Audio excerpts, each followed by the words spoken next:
प्यारे बच्चों नमस्कार, मैं नीरज शर्मा आपके अपने परिवार रोजगार विद अंकित में सभी का हार्दिक स्वागत करता हूं। प्यारे दोस्त, आशा करता हूं कि आप बहुत अच्छे होंगे। सभी मेरे प्यारे साथियों को प्रणाम, नमस्ते, जय हिंद। तो कैसे हैं आप सब लोग? अच्छे हैं, एकदम बढ़िया मस्त है मेरे प्यारे बच्चों। तो आइए बेटा चलते हैं क्लास की तरफ, ज़्यादा समय नहीं लेंगे। सभी को गुड मॉर्निंग, सुप्रभात, नमस्कार, सुबह की राम राम बच्चे, है ना। राधे राधे मेरे प्यारे साथियों। आइए बेटा, तो प्यारे बच्चों हमने सकर्मक और अकर्मक क्रिया के बारे में जाना, जिसमें मेरे बच्चे क्या और कौन का जवाब मिल जाता है हमको, हमारे मन को संतुष्टि हो जाती है। वहाँ सकर्मक क्रिया होती है, वहाँ कर्म विराजमान होता है। लेकिन जहाँ पर हम असंतोष महसूस करते हैं और हमें वहाँ कर्म की प्राप्ति नहीं होती, सिर्फ क्रिया का प्रभाव किस पर पड़ता है कि ये कार्य किसने किया, ये कौन है, उसके बारे में हमें जानकारी हो जाए तो मेरे दोस्त उसे हम अकर्मक क्रिया कहते हैं। ये आप अच्छे से जानते हैं, ठीक है। जय जोहार भाई अंकुश, गुड मॉर्निंग, प्रभात सभी को, सुप्रभात सभी को, हैप्पी नाइस डे मेरे बच्चों, हैव ए नाइस डे। ठीक है, बहुत बहुत खुशी का दिन आपका सभी का गुजरे मेरे प्यारे बच्चों। आइए बेटा, चलिए प्यारे साथी। तो बच्चों मैं आपको एक बात बताता हूं बेटा, सकर्मक जो क्रिया होती है, सकर्मक जो क्रिया होती है ना मेरे बेटे, ये दो भागों में बंटती है। कितने भागों में? दो भागों में। कैसे कैसे बंटती है? एक तो जो आपने साधारण वाक्य पढ़े बिल्कुल, जैसे राम फल खाता है, राम फल खाता है। तो मेरे बेटे आपको पता है यहां पर खाना क्या है बेटा? क्रिया। और क्या खाता है? राम फल खाता है। राम क्या है मेरे बच्चों? कर्म। और कौन खाता है? राम। राम कौन हो गया? फल को खाने का कार्य करने वाला कर्ता। तो बेटा ये तीनों आपको अच्छे से पता है ना। Very good. तो मेरे बच्चों आप अच्छे से जानते हैं, जहां पर बेटा एक कर्म होता है वह सकर्मक क्रिया का एक भेद होता है। एक कर्मक सकर्मक क्रिया, एक कर्मक सकर्मक क्रिया, ठीक है। जिसका उदाहरण आपको, ये मैंने कल बहुत सारे उदाहरण कराए थे जो आपको ध्यान रखने हैं, ठीक है मेरे बच्चों। विढेल बेटा अच्छे से क्लास करिए, लाइव क्लास करो, और जब टाइम मिला करे तो रिकॉर्डेड क्लास किया करो, ठीक है। ओके। अंकुश कुमार बेटा अच्छा सेवक बैच से पढ़े थे, बहुत बहुत बधाई मेरे दोस्त। तो मेरे प्यारे बच्चों ये देखो एक कर्मक क्रिया का उदाहरण है। जैसे मैंने लिखा कि अंकुश अंकुश पत्र लिखता है। नंबर दूसरा मैंने लिखा एक उदाहरण, अंकुश पत्र लिखता है, अंकुश पत्र लिखता है। तो बेटा आपको पता लग गया यहां भी सिर्फ एक कर्म है ना। अब इसका एक दूसरा रूप और होता है। दूसरा रूप कौन सा होता है मेरे प्यारे बच्चों? दूसरा रूप होता है बेटा द्विकर्मक क्रिया, द्विकर्मक सकर्मक क्रिया, सकर्मक क्रिया, ठीक है मेरे बच्चे। द्विकर्मक सकर्मक क्रिया, इसका मतलब है जिस क्रिया में जिस क्रिया में दो कर्म होते हैं मेरे बच्चों, याद रखोगे बेटा अमित, ध्यान रहेगा ना। जिस वाक्य में दो कर्म होते हैं उसे मेरे बच्चों द्विकर्मक क्रिया कहते हैं। द्विकर्मक का मतलब है जहां पर दो कर्म हो, जहां पर दो कर्म होते हैं, दो कर्म होते हैं, ठीक है बेटा, उसे कहते हैं द्विकर्मक क्रिया। तो एक कर्मक क्रिया का उदाहरण तो ये आपको मैंने दिखा दिया जो कल भी आपने पढ़ा था, है ना, जिसमें दो काम आते हैं उसे बेटा द्विकर्मक कहते हैं। जैसे मेरे प्यारे बच्चों उदाहरण देखेंगे बेटा आप लोग। उदाहरण मैंने लिखा मां बच्चे को दूध पिलाती है, मां बच्चे को दूध पिलाती है, मां बच्चे को दूध पिलाती है। तो इस वाक्य में आपको दो जवाब मिलेंगे, ठीक है। ठीक है बेटा रवि कुमार, मैं उसे चेक करूंगा टेस्ट में, टेंशन मत लीजिए आप। मैं उनसे बोलूंगा, टीम से बात करूंगा, भाई क्या गलती करते हो। तो मेरे बच्चों इसमें जवाब क्या मिलता है बेटा? ये क्लास आपकी शिकायतों के लिए नहीं होती, ये क्लास आपको 40 42 45 मिनट की क्लास मिलती है, बातें मत किया करो यार, ठीक है। हंसना क्या है बेटा अंजू कुमारी? हंसना अकर्मक क्रिया है। जैसे मैंने कहा अंजू जोर से हंसती है, तो अकर्मक क्रिया है मेरे बच्चे। हंसना, रोना, सोना, है ना, अकर्मक क्रिया है। देखो पिलाना क्या हो गया बेटा? क्रिया। क्या पिलाती है मां? दूध पिलाती है, तो ये बेटा कर्म है, और ये कर्म हमारा मुख्य कर्म होता है, मुख्य कर्म, याद रखना। और बेटा किसको पिलाती है? बच्चे को, तो ये बेटा हमारा गौण कर्म है, गौण कर्म है। और पिलाती कौन है? मां। तो बेटा ये कौन है? कर्ता। ठीक है, तो मेरे बच्चे यहां पर हमें कौन का जवाब मिला? इसका जवाब मिला, किसको का जवाब मिला, और मेरे बच्चे क्या का जवाब मिला। तो बेटा द्विकर्मक में हमें 3 जवाब मिल गए। क्या, किसको, कौन पिलाती है, तो ये बात आप ध्यान रखेंगे।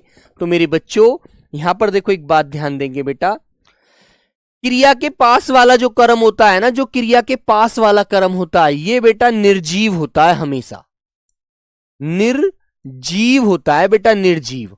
और इसके साथ कारक की विभक्ति भी नहीं होती, विभक्ति रहित होता है, विभक्ति रहित होता है बेटा, विभक्ति रहित होता है, विभक्ति नहीं आती कभी भी, ध्यान रखना। ठीक है, वेरी गुड। पीना क्या है? पीना तो सकर्मक क्रिया है, पानी पीना, दूध पीना, चाय पीना, लस्सी पीना, सिकंजी पीना, यार कुछ तो पी रहे हो ना, पीना लगा रहे हो तो, है ना। तो मेरे बच्चों अब बेटा देखो यहां पर है बच्चों को, तो आपको ध्यान रखना है ये बेटा हमेशा सजीव कर्म होता है। कैसा कर्म होता है मेरे बेटे? सजीव कर्म होता है हमेशा, है ना।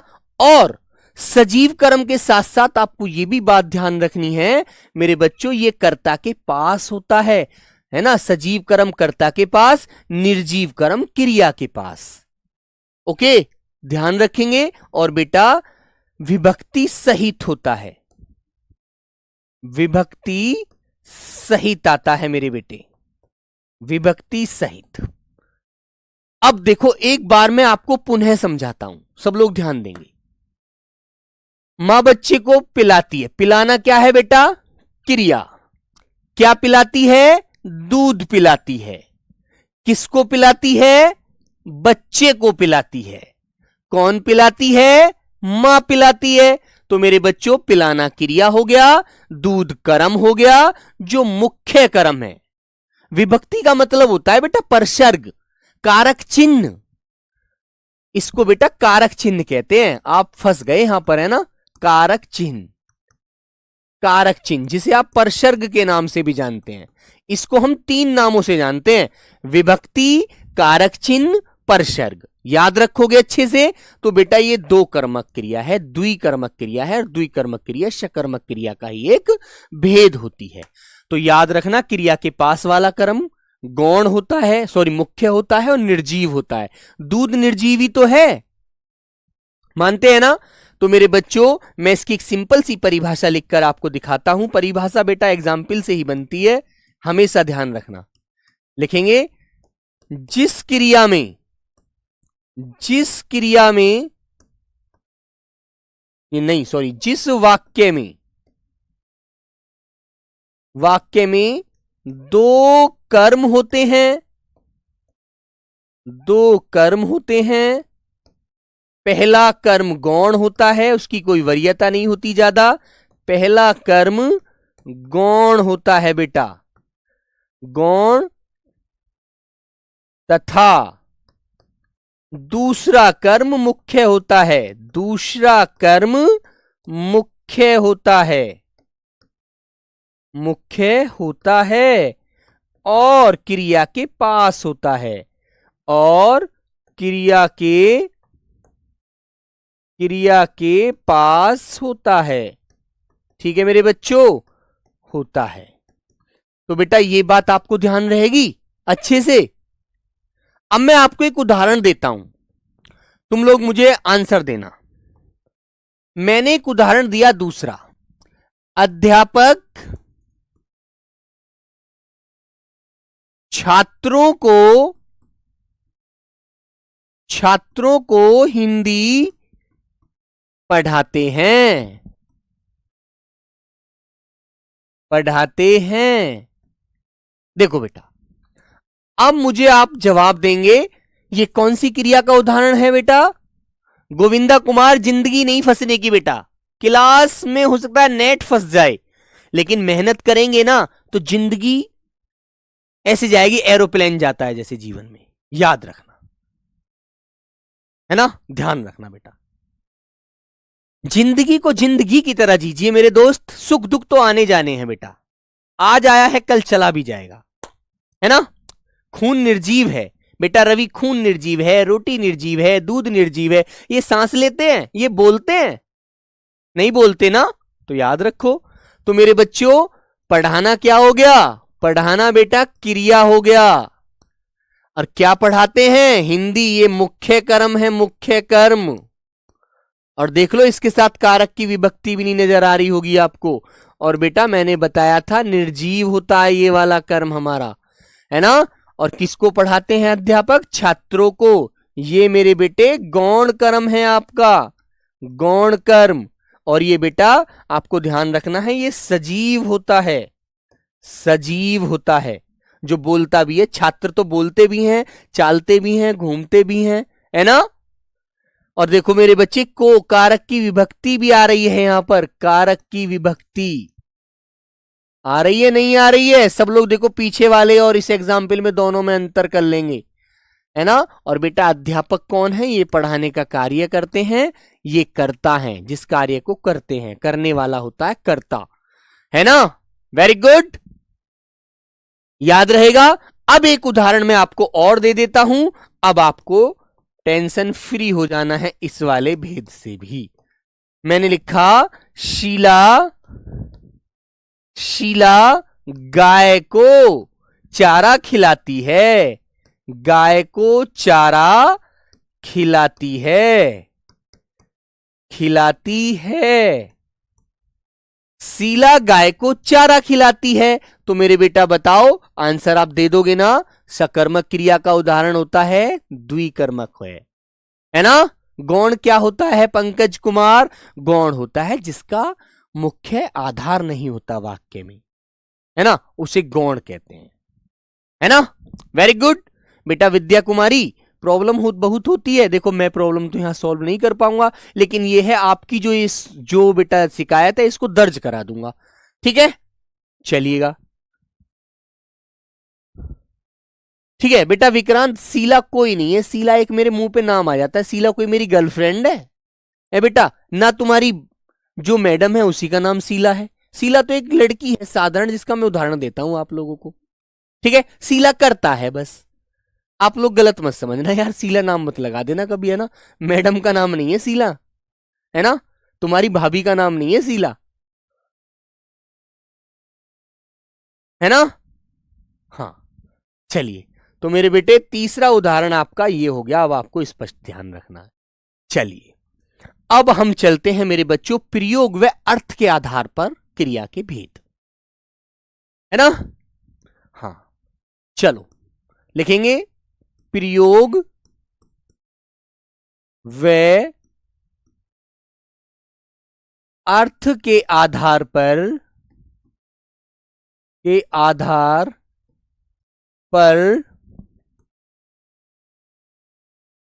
क्रिया के भेद।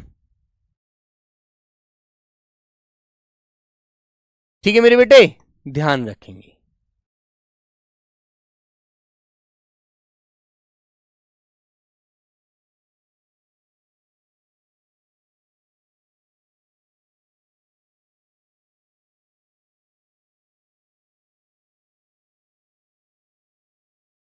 ठीक है बेटा। तो देखो नंबर 1 पहला भेद हम डालते हैं मेरे बच्चों, संयुक्त क्रिया। ओके, हाँ, लिखेंगे संयुक्त क्रिया।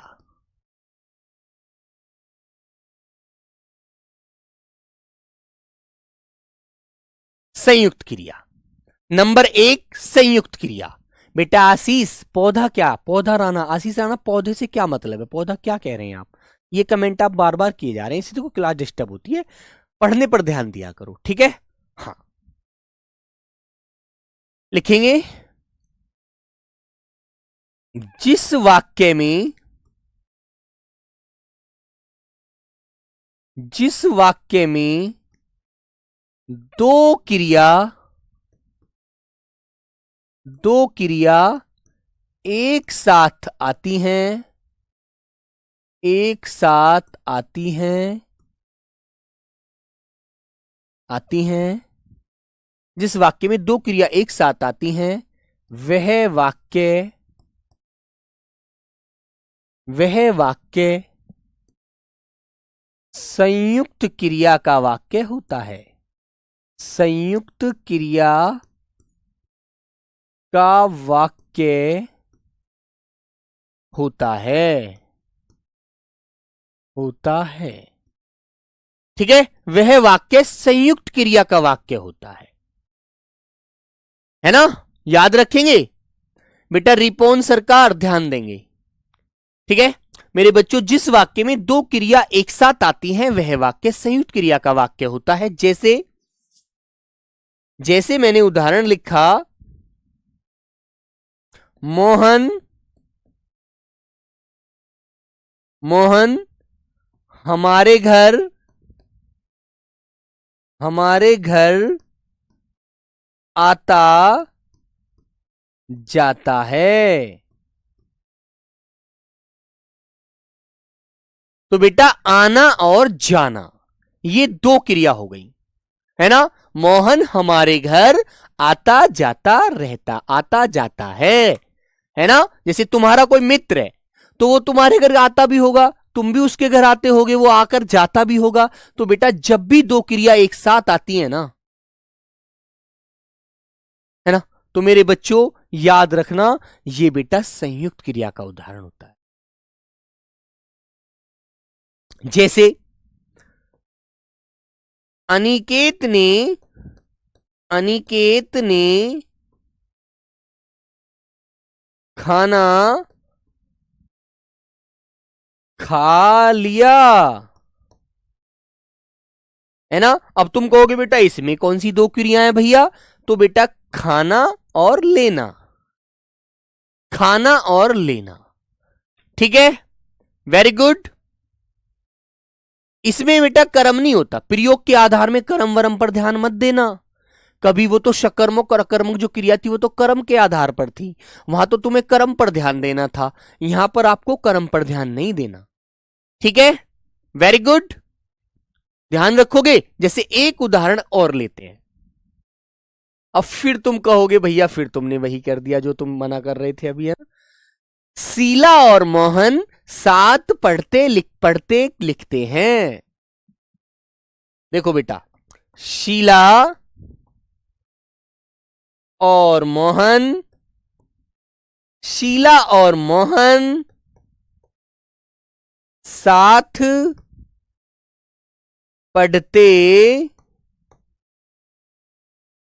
पढ़ते लिखते हैं, लिखते हैं, ठीक है। तो बेटा देखो यहां पर दो क्रिया एक साथ है ना, तो ये चीज ध्यान रखोगे आप लोग, अच्छे से ध्यान रखोगे ना, बोलो बेटा ध्यान रखोगे। तो यहां पर आपको कर्म पर ध्यान नहीं देना, यहां पर आप प्रयोग या अर्थ के आधार पर क्रिया पढ़ रहे हैं।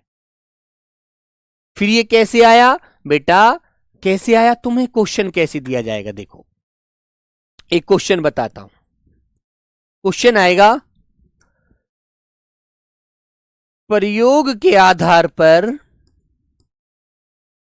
आधार पर क्रिया का भेद बताओ, क्वेश्चन मार्क। अब आंसर आपको क्या दे देगा, ए अकर्मक क्रिया, बी शकर्मक क्रिया, सी संयुक्त क्रिया, डी द्विकर्मक क्रिया। अब तुम्हें आंसर देना होगा कि प्रयोग के आधार पर क्रिया का भेद। प्रयोग के आधार पर क्रिया का भेद बताओ। तो बेटा कौन सा भेद होगा बताओ, आप लोग करिए आंसर।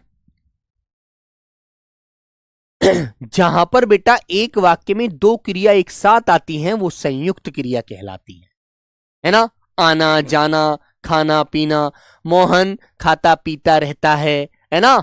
प्रिया खेलती कूदती रहती है ना। दीपजी दास आता जाता रहता है ना। कृष्णा घूमता फिरता है। तो मेरे बेटा वहां पर आपको दो क्रिया एक साथ होंगी। प्रयोग के आधार पर क्रिया पढ़ रहे हैं आप, ना कि कर्म के आधार पर क्रिया पढ़ रहे हैं आप। कर्म के आधार पर आपको ऊपर वाली क्रिया ही याद रखनी है बेटा। ये दूसरा अन्य भेद है, दूसरा अलग भेद है, तो आप उससे मैच मत करना इसे, है ना। चलो तो मेरे बच्चों ध्यान रखोगे ना। अब बेटा देखो आगे क्रिया का भेद आता है नंबर 2।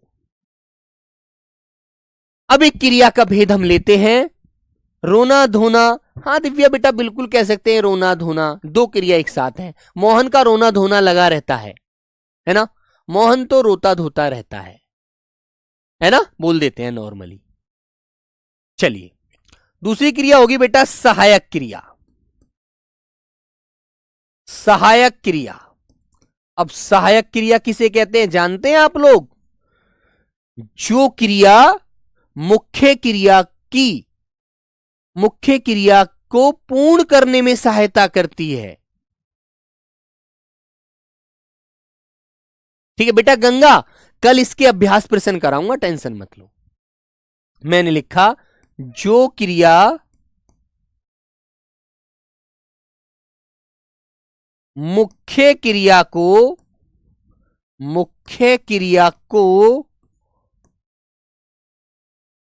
पूर्ण मतलब पूर्ण करने में सहायता करती है, पूर्ण बनाने में सहायक होती है।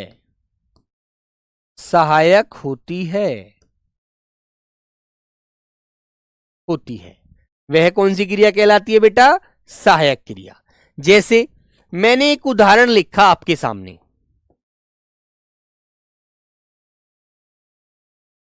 मैंने एक वाक्य लिखा आपके सामने, राम पढ़, इतना वाक्य लिख दिया बस। तो ये बताओ ये पढ़ जो शब्द है ये तो धातु है ना, धातु है ना। और जब बेटा इसमें ना प्रत्यय लगा था तो वहां पर क्रिया बनी थी पढ़ना, आपने समझा। लेकिन अब मैंने सिर्फ ये वाक्य लिखा राम पढ़। जैसे तुमने कोई बच्चा ज्यादा शैतानी कर रहा है तो आप कैसे कहते हैं? अरे बेटा जूही पढ़, मेहनत कर, है ना, पढ़ मेहनत कर, दिमाग को अपने को शांत रख, है ना बेटा। अब जब तक मैं इसमें सहायक क्रिया नहीं लगाऊंगा तो वाक्य बोलने में अच्छा लगेगा? नहीं लगेगा ना बेटा। सचिन खाना पीना संयुक्त क्रिया है, तो मैंने लिखा राम पढ़ रहा है, राम पढ़ रहा है। तो रहा है जो बेटा ये क्या है? ये सहायक क्रिया है। ठीक है, बात समझ में आ गई ना? बोलो क्लियर है ना? मैंने लिखा मोना सो, और तुम कहोगे मोना सो रही है। दूसरा उदाहरण लिखा, अब तुम कहोगे भैया अब तुमने मोना नाम ले दिया, बात तो कुछ है। मोना सो रही है। तो बेटा ये रही है जो है ना, इसके बगैर लगाए वाक्य पूरा नहीं लग रहा, वाक्य अच्छा नहीं लग रहा। इनको हम सहायक क्रिया का प्रयोग क्यों करते हैं? जिससे मुख्य क्रिया है पढ़ना वो पूर्ण लगे, है ना, उसमें सुंदरता व्यक्त हो जाए, उसकी पूर्णता का बोध हो, नहीं तो वाक्य अधूरा सा लगता है ना। ये रहा है, रही है, सहायक क्रिया है। ठीक है मेरे बच्चों? हाँ समझ गए ना?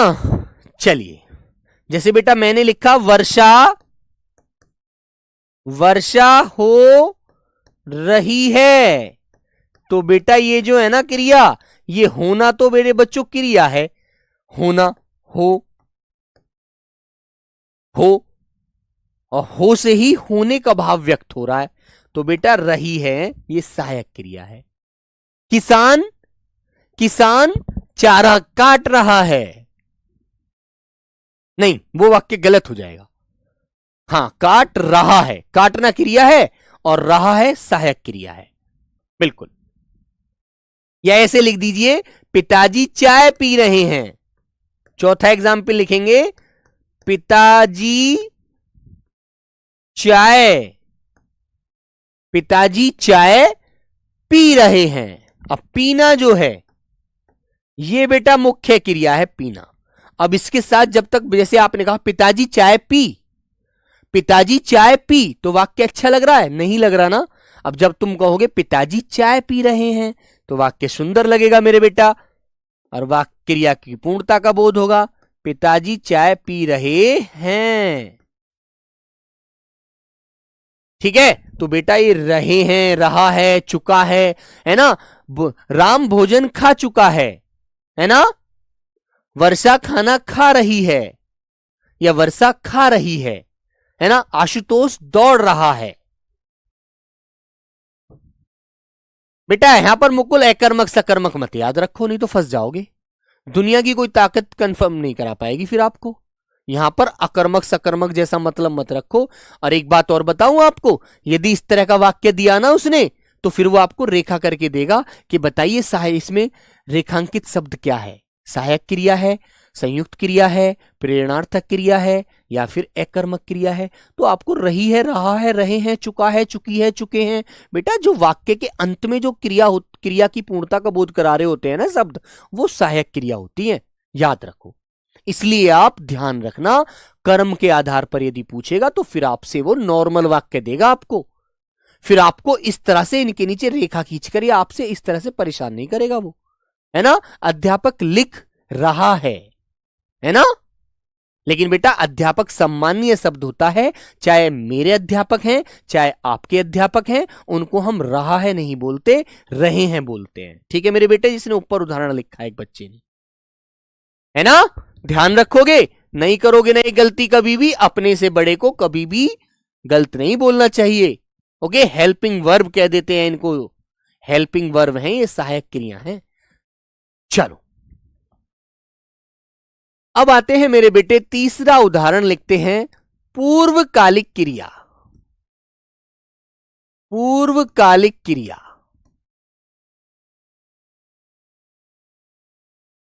अब आपको इस क्रिया के रूप से ही पता चल रहा होगा क्या, कि पूर्व माने पहले, कालिक माने समय, जो पहले समय में हो करके पूरी हो चुकी है, उसके बाद दूसरी क्रिया शुरू हो रही है, तो वह पहले वाली क्रिया पूर्वकालिक क्रिया होती है, ठीक है। वेरी गुड, याद रहेगी ये बात। चलो जब आपको प्रैक्टिस सेट शुरू करूंगा तो आप मुझे आंसर दिया करोगे ना एकदम बढ़िया से। खुशी लिख रही है ना। शीला खा रही है ना मेरे बच्चे। चलिए बेटा लिखेंगे, जब कर्ता एक क्रिया समाप्त करके, एक क्रिया समाप्त करके तत्काल, तत्काल का मतलब होता है उसी समय। जैसे अभी आपने खाना खाया, फिर आप पढ़ने लग गए, तो आपने पहले खाना खाने का कार्य पूरा कर लिया, आपका पेट भर गया, फिर आपने पढ़ने का कार्य शुरू कर दिया, तो बेटा खाना जो खाना हुआ ना, वो आपका पूर्वकालिक क्रिया का रूप धारण करेगा, ठीक है। ध्यान रखोगे ना। तत्काल दूसरी क्रिया शुरू करता है, तत्काल का मतलब होता है उसी समय। तत्काल दूसरी क्रिया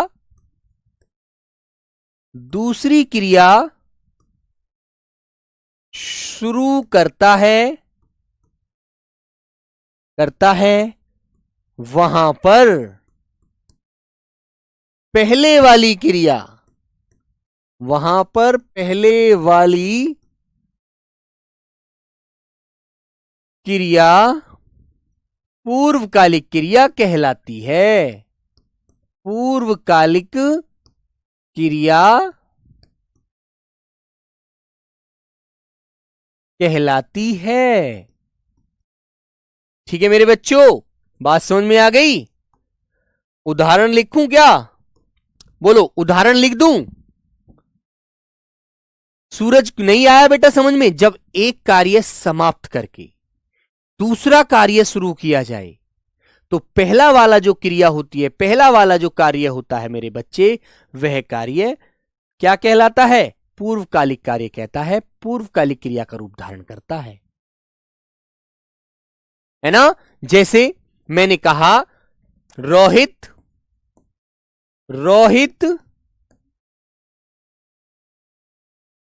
खाना खाकर पढ़ने लगा। रोहित खाना खाकर पढ़ने लगा। तो रोहित ने पहले कौन सा कार्य किया? खाना खाने का, है ना? तो मेरे बेटे ये पूर्वकालिक क्रिया के उदाहरण होते हैं, है ना? समझे आप लोग? जैसे मैंने तुमसे कहा कंचन चाय पीकर स्कूल गई। कंचन, बेटा कंचन लड़कियों के नाम भी होते हैं और लड़कों के भी होते हैं। कंचन चाय पीकर, पहले उसने चाय पीने का कार्य खत्म किया, अब स्कूल जाने का कार्य शुरू किया। पीकर स्कूल गई। बोलो, बात समझ में आई? बताओ बेटा। राहुल स्कूल से आकर मार्केट गया। मोहन नहाकर विद्यालय गया। माताजी ने खाना बनाकर खाना खाया। पिताजी चाय पीकर ड्यूटी गए। ओके। बच्चा दूध पीकर सो गया। तो दूध पीने का कार्य जब एक पहला उसने समाप्त कर दिया, फिर सोने का कार्य कर रहा है बच्चा। ठीक है, तो मेरे बेटे यही बात आपको ध्यान रखनी है। तो उदाहरण लिखता हूं दूसरा। बच्चा दूध पीकर सो गया। बच्चा दूध पीकर सो गया। पहले बच्चे ने दूध पीने का कार्य किया, फिर सोने का कार्य किया। ओके, समझ गए मेरे बच्चे? तो बेटा यही बात आपको ध्यान रखनी है। पप्पू कपड़े पहनकर नाचने लगा। समझे? याद रहेगी बात? बोलो। शीला ड्रेस पहनकर शादी में गई। समझ गए ना? याद रखोगे ना? नहीं भूलोगे ना इस बात को? बोलो बताइए, क्लियर कर दोगे ना बेटा? हाँ, यही उदाहरण आपको ध्यान रखने हैं। अब आती है नंबर 4 क्रिया। तो बेटा एक क्रिया होती है हमारी प्रेरणार्थक क्रिया। प्रेरणार्थक जानते हैं किसे कहते हैं? जो कार्य हम खुद ना करके सामने वाले को करने की सलाह देते हैं कि बेटा सुबह उठना अच्छी बात होती है ना? तो हम उसको सिखा रहे हैं ना कि बेटा जल्दी उठोगे ना तो तुम्हारा दिमाग, ताजी ताजी हवा आपके दिमाग को लगेगी, आपके अंदर ऑक्सीजन जाएगी, है ना? सकारात्मक विचार आपके अंदर आएंगे, है ना? तो मेरे बच्चे आप एक पॉजिटिव ऊर्जा के साथ पूरे दिन रहोगे, है ना? ध्यान रहेगी बात, आपको याद रखना। चलिए बेटा, अभी से इसे द्विकर्म क्रिया से मत मिलाओ बेटा, ये प्रयोग के आधार पर पढ़ रहे हैं आप, वो कर्म के आधार का मामला था। ठीक है, जैसे लिखेंगे प्रेरणार्थक क्रिया, तो इसका मतलब होता है जब वाक्य का कर्ता कोई कार्य खुद ना करके सामने वाले को करने की सलाह देता है या करवाता है सामने वाले से, तो वो बेटा प्रेरणार्थक क्रिया कहलाती है। हाँ, जो हम कार्य दूसरे से कराते हैं, खुद नहीं करते, है ना? हाँ, हाँ बिल्कुल बेटा, कुमकुम भारद्वाज, यही बिल्कुल सही वाक्य है आपका। पर बेटा एक बात बताऊं आपको, ये नाश्ता, ये जो ऐशो आराम है ना, बड़े लोगों के होते हैं, हम जैसे लोगों के नहीं होते। हम तो एक साधारण व्यक्ति हैं, है ना, हम तो एक साधारण व्यक्ति हैं, अपना बस नॉर्मल जीवन जीते हैं। जो नाश्ते करना और बेटा ब्रेकफास्ट करना और अच्छे डिनर करना, ये तो बड़े राजा महाराजाओं की बेटा जमाने की बातें हैं, और राजा महाराजाओं के काम है, हमारे नहीं है। हम तो एक बहुत साधारण मिडिल फैमिली से बनते हैं। हम तो क्या है, सुबह सुबह बस क्या किया, थोड़ा सा दूध पी लिया, या उसके साथ फिर कुछ और खा लिया, बस इतना नाश्ता होता है हम लोगों का। नाश्ता कहाँ है, नाश्ता तो बड़े बड़े जैसे मोदी जी हैं, अंबानी हैं, है ना, ये टाटा बिरला, ये बड़े बड़े लोग हैं, इनके नाश्ते होते हैं बेटा, गरीब लोगों के नाश्ते नहीं होते, है ना, ध्यान रखो। लेकिन कोई नहीं, अपने जीवन को एकदम मजे से जीजिए, है ना, हमको जो मिलता है हम परवेज बेटा परवीन उसी से खुश रहेंगे। ओके, चलो तो लिखेंगे, जब वाक्य का कर्ता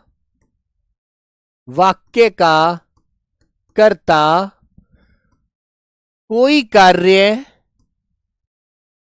कार्य स्वयं ना करके, स्वयं बोले तो खुद, स्वयं ने करके सामने वाले, खुद ने करके दूसरे व्यक्ति से या दूसरे व्यक्ति को करने की प्रेरणा देता है वहां प्रेरणार्थक क्रिया होती है ना। अब मेरे बच्चों देखो, मैं आपको बताऊंगा, यदि खुद करेगा तो उसे प्रथम प्रेरणार्थक कहते हैं, और जो सामने वाले से कराएगा उसे द्वितीय प्रेरणार्थक कहते हैं। तो दोनों चीजों पे ध्यान दीजिए। तो मेरे बेटे उदाहरण लिखेंगे, ये तो हो गई प्रथम प्रेरणार्थक,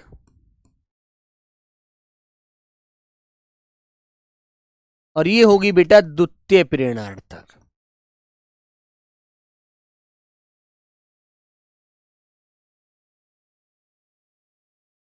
समझ में आई बात? देखो मैं प्रथम बताता हूं, द्वितीय बताता हूं।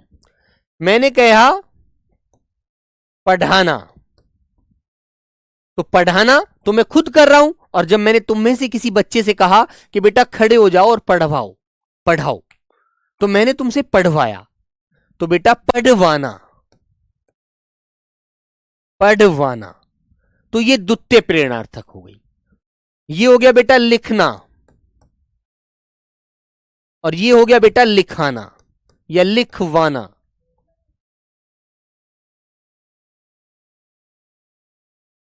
है ना। तो मेरे बच्चों एक बात ध्यान रखेंगे, इसके अंत में तो बेटा क्या आता है, आना प्रत्यय आता है, आना प्रत्यय प्रथम में तो, और इसमें मेरे बच्चों वाना प्रत्यय आता है, वाना, है ना, इसमें आना और इसमें वाना, दोनों में ध्यान रखना। आना प्रत्यय और वाना प्रत्यय जब भी आपको लगा मिलेगा तो मेरे बेटे ये आपको ध्यान रखना है, ये प्रथम ये द्वितीय, ठीक है। ओके, वेरी गुड, याद रखोगे। अब मैं आपको उदाहरण देता हूं, शीला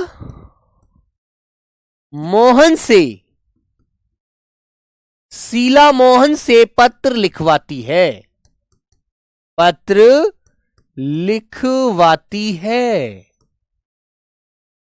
तो बेटा खुद नहीं लिखती शीला, किससे लिखवाती है, मोहन से लिखवाती है।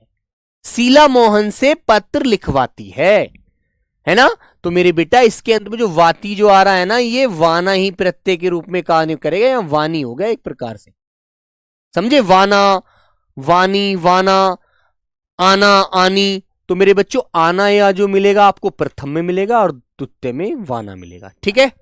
और दूसरा उदाहरण लिखा मैंने, अध्यापक बच्चों से पाठ पढ़वाते हैं, अध्यापक बच्चों से पाठ पढ़वाते हैं, पढ़वाते हैं, खुद नहीं पढ़ाते, बच्चों से पढ़वाते हैं। ओके, तो मेरे दोस्त ये बेटा आपको बात ध्यान रखनी है, ये बात आपको ध्यान रखनी है। तो जहां पर वाना हम खुद कोई कार्य नहीं करते, दूसरे से करवाते हैं, तो मेरे बेटा याद रखना द्विकर्मक नहीं। मनीष, यहां कैसे होगी द्विकर्मक? वहां तो बेटा अध्यापक खुद कर रहे थे उस काम को, यहां पर दूसरे से करा रहे हैं, है ना। नीरज सर राहुल सर से अपने नोट्स बनवाते हैं, बिल्कुल सही बात है। रीजनिंग वाले मास्टर जी से कहता हूं खड़े हो जाओ, नोट्स बनाओ बच्चों के लिए, है ना। ठीक है मेरे बेटे। मम्मी नेहा से खाना बनवाती हैं, है ना, समझ गए। तो मेरे बच्चों, जब हम कोई कार्य स्वयं नहीं करते, सामने वाले व्यक्ति को करने की प्रेरणा देते हैं कि जाइए इस काम को करवाइए, तो बेटा वहां पर क्या होती है? प्रेरणार्थक क्रिया होती है। खुद करना प्रथम प्रेरणा, और जब दूसरे से कराते हैं तो द्वितीय प्रेरणार्थक। दोनों को आप अंतर याद रखें, ठीक है। Very good. तो मेरे प्यारे बच्चों, मिलेंगे फिर कल एक नई क्लास के साथ। इससे आगे की, इसके अभ्यास क्लास के क्वेश्चन और इससे आगे के 2-3 भेद जो रह गए वो, मेरे प्यारे साथी। तो सभी को मेरा जय हिंद, नमस्ते, tata, bye bye, take care.